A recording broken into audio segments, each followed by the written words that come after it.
Hello, and welcome to week 2 of Almost Any Ability. Um, Sadly, I both had my recording be muted last time I did my recording, and can't find the recording either. So, I am doing this instead. I'll just go over my team quickly, and then I'll watch the battle, show my reasoning. Hestia, Goddess of the Hearth, um, Hearth Flame, Hearth Flame Ogerpon, of course. Um, Talcum Pulse gives it such a big damage boost. It's giving it it's like a 50% boost from stab, 50% boost from stun, 20% boost from the mask, and then a 30% boost from the ability. So it's like 2 point something times stronger than it would normally be, and that's off of base 120. So that's insane.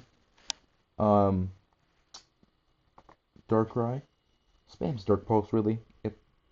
It's not gonna do anything else. It is the fastest thing here.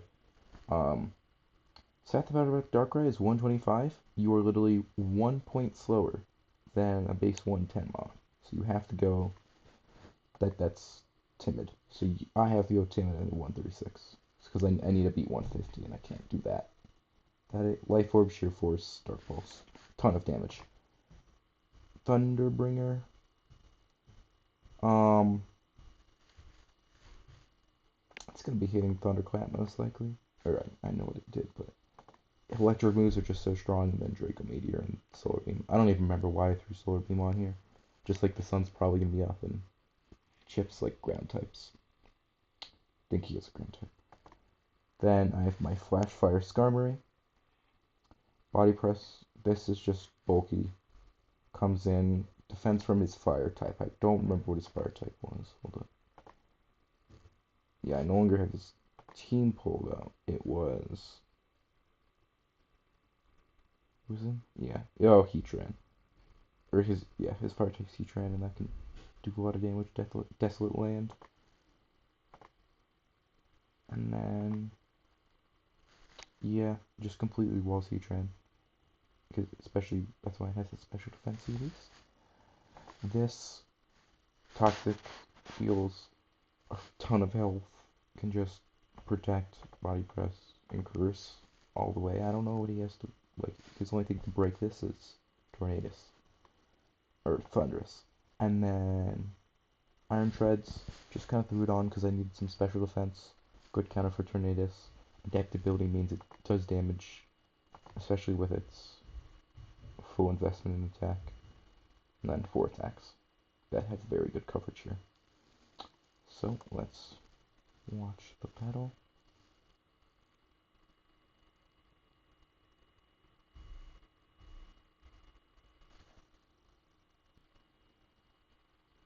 Okay, so here's the start.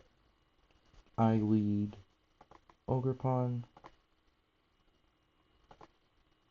compared to his Dusclops. And I just hit Ivy Cudgel here. I didn't remember it was Prankster here. Or actually, I did remember it was Prankster. I considered maybe Thunder Wave. Or Will-O-Wisp, but he obviously can't Will-O-Wisp me, so I was okay with just hitting Ivy Cudgel. He does put up Rain, which, like, does more than half. This would have done probably over half its health. But Rainbow Dance was a good play.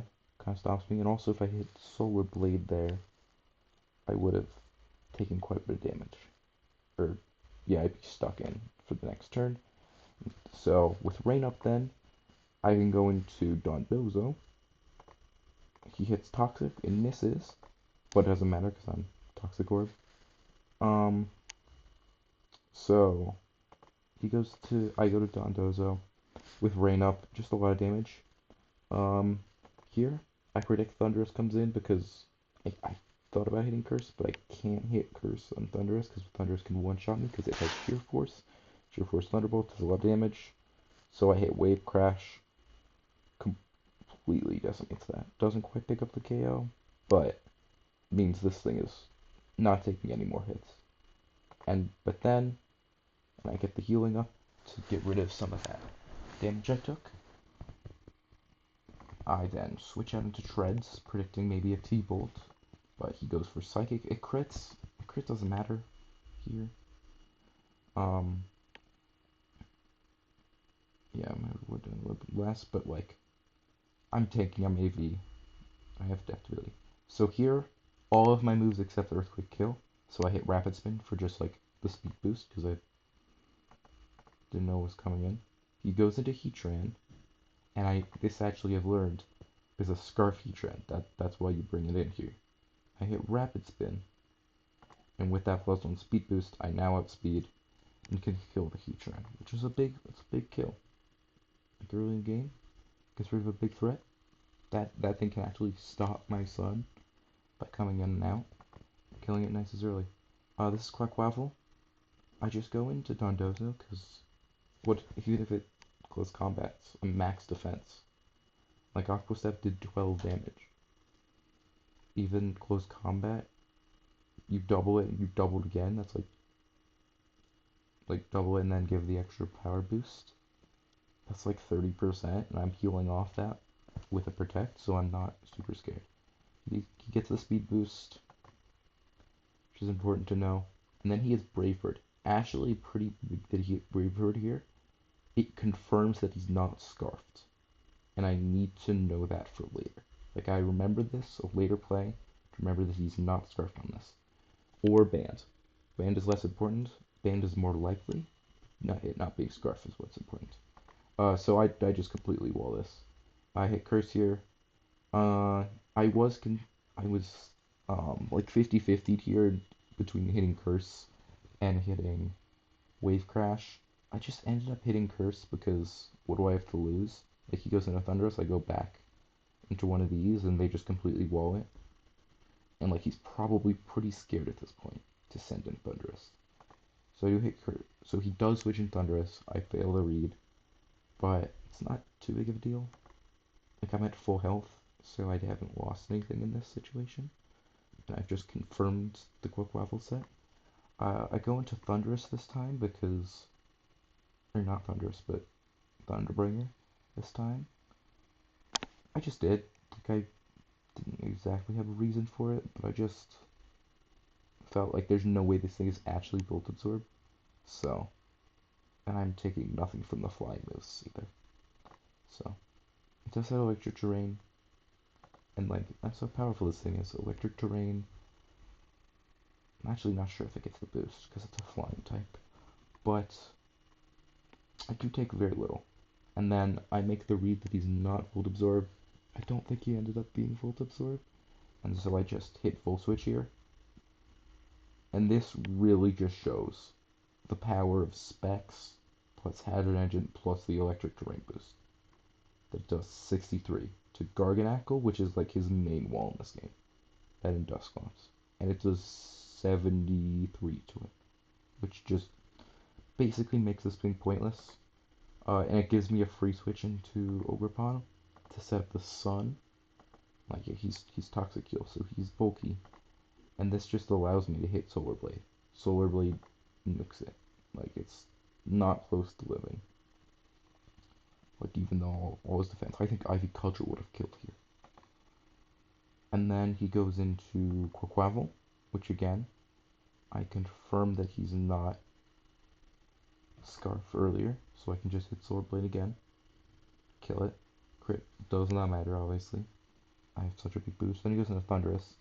Again, I make the read he's not Scarfed. He could have been Scarfed, but just based on the way he was playing, probably not.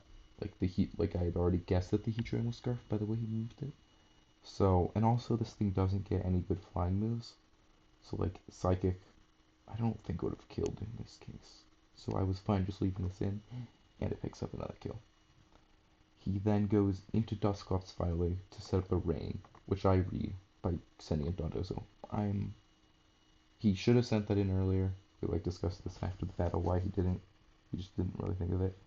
But I think the game was cooked either way. Like, they weren't doing much, I still have a full health Darkrai in the back.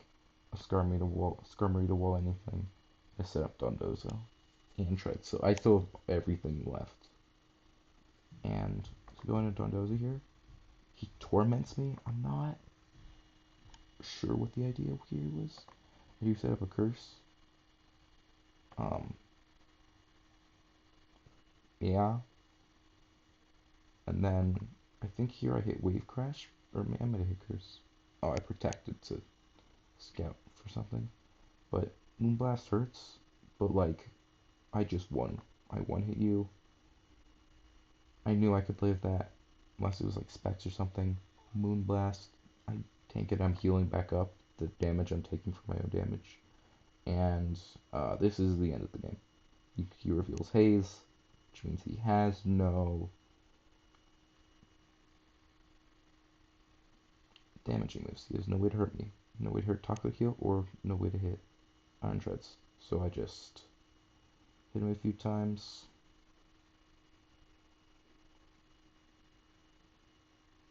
Get a second ring dance, I've got the curse. I am still tormented. He goes at 1 HP. And so like with that, I decided to take advantage of that and get an extra kill for Ogerpon. And actually helped.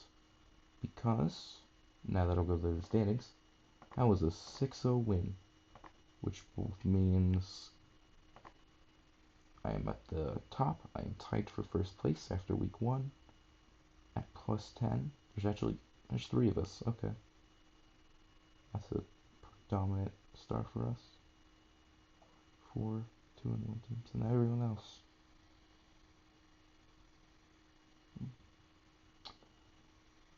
And then if we look at the MVP race, that extra kill got Ogerpon to 2nd place.